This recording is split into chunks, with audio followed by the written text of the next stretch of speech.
Donc aujourd'hui, nous allons étudier une nouvelle notion de géométrie. Alors avant de vous révéler son nom, je vais vous proposer de repartir en début d'année. En début d'année, on avait vu tout ce qui était longueur, c'est-à-dire mesurer des longueurs, tracer des segments. Donc nous étions sur une dimension. Ensuite, nous sommes passés sur de la deux dimensions. Donc, c'est-à-dire que nous avions des longueurs et une largeur. Donc, la deux dimensions, c'est quand tout est plat. Ce sont des figures qu'on appelle des figures planes. Aujourd'hui, nous allons voir des figures en trois dimensions. Donc, nous aurons toujours besoin de connaître la longueur. Nous aurons toujours besoin de connaître la largeur, mais attention, nous allons rajouter la hauteur. C'est-à-dire que les figures en trois dimensions, nous allons pouvoir les reconnaître car elles sont en relief. C'est-à-dire qu'elles sortent du plan, elles sont en volume. Alors, comment reconnaître une figure qui est en trois dimensions?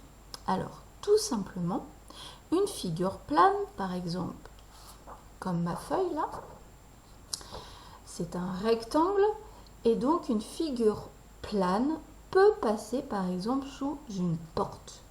Tandis qu'une figure en trois dimensions, elle ne peut pas passer sous la porte. Donc nous allons faire l'essai.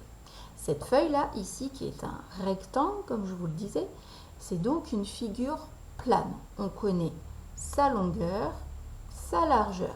Donc on va essayer de la faire passer sous une porte. Voyons si cela passe. Allez, j'ai une porte à côté de moi là. Et donc on va essayer de faire passer cette feuille, donc une figure plane, sous la porte. Allez, allons-y.